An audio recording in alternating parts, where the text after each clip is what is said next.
মহাপুৰুষ গুৰুজনাৰ ৫৭৭তম আৱিৰ্ভাৱ মহোৎসৱৰ আমাৰ উত্তৰ ৰঙীয়া শ্ৰীমন্ত শংকৰদেৱ সত্ৰত আমাৰ সোণালী জয়ন্তী বৰ্ষ আৰু ইয়াত আমাৰ ইতিমধ্যে যোৱাকালিৰ পৰা অনুষ্ঠান আৰম্ভ হৈছে আৰু আজি আমাৰ মূল পতাকা উত্তোলনেৰে কাৰ্যসূচী আৰম্ভ হৈছে। আজি আমাৰ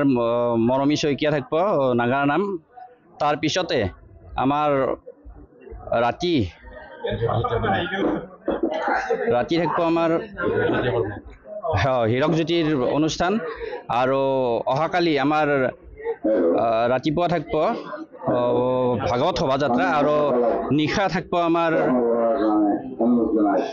নাগাৰাম আৰু শেষৰ দিনৰ কাৰ্যসূচী চতুৰ্থ দিনৰ কাৰ্যসূচী থাকিব আমাৰ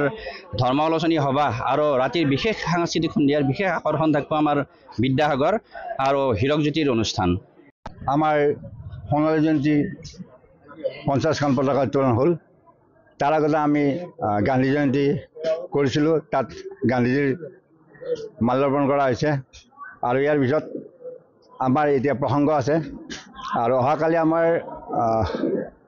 ভাগৱত শোভাযাত্ৰা আছে আৰু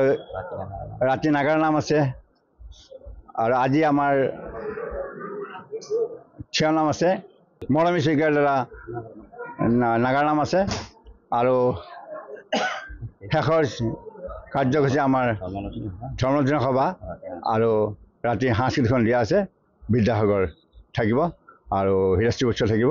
আৰু সত্ৰীয়া সাংস্কৃতিক মহাবিদ্যালয়ৰ ছাত্ৰ ছাত্ৰী থাকিব।